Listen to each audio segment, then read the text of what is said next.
আমাদের দাবি দুইটা, কিন্তু দুইটার ভিতরে অনেকগুলো কথা লুকিয়ে আছে। সর্বপ্রথম দাবি হচ্ছে আমাদের যে ঘাট নামক যে চাঁদা ছিল, এই ঘাটের কারণে আমাদের অত্যন্ত অসুবিধা। যেমন অসুবিধা ছিল আমাদের এই ঘাটটা, যদি আমরা একজন খালি ব্যক্তি আসি 5 টাকা নেবে, হাতে যদি একটা খালি ব্যাগ থাকে, খালি ব্যাগে যদি 5 কেজি আলু থাকে, আলুটা চেক করে বলতে কি যে তারা খুঁজে ওর ভিতরে আর কোনো পণ্য আছে কিনা।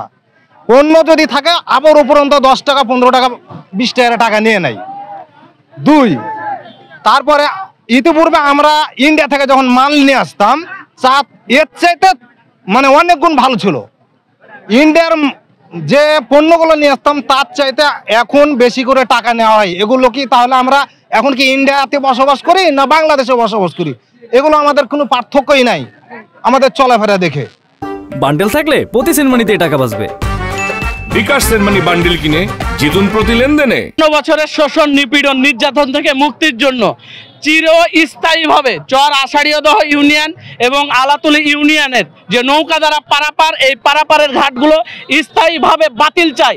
এর কিছু যদি হয়, চর আষাঢ়িয়াদহ ইউনিয়নের 60,000 জনগণকে সাথে নিয়ে এর দাঁত ভাঙার জবাব আমরা দেব।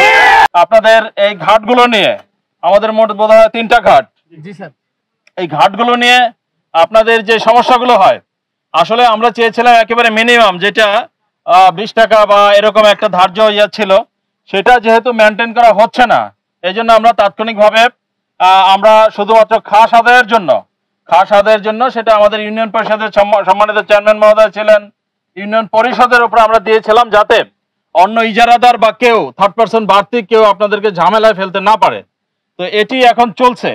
তো এটিও কিভাবে নিরসন করা যায় বা স্থায়ীভাবে আপনাদের যেটা দাবি, আমরা দেখতে পাচ্ছি সবাই আপনারা একত্রিত হয়েছেন, সমগ্র ইউনিয়নবাসী এক, আপনারা দেখলাম যে এই ঘাট চিরস্থায়ীভাবে বাতিলের জন্য।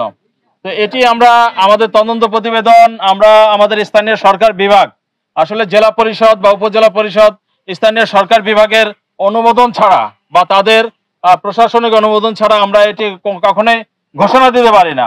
তো এই ক্ষেত্রে আমরা অপেক্ষমান, আপনারা অপেক্ষা করুন। অবশ্যই আমরা আপনাদের পাশে আছি বলেই কিন্তু কষ্ট করে আজকে এখানে এসেছি।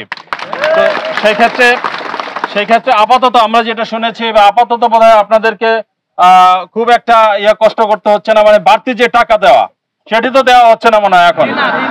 এটা যাতে বহাল থাকে সেটা আমরা দেখতেছি।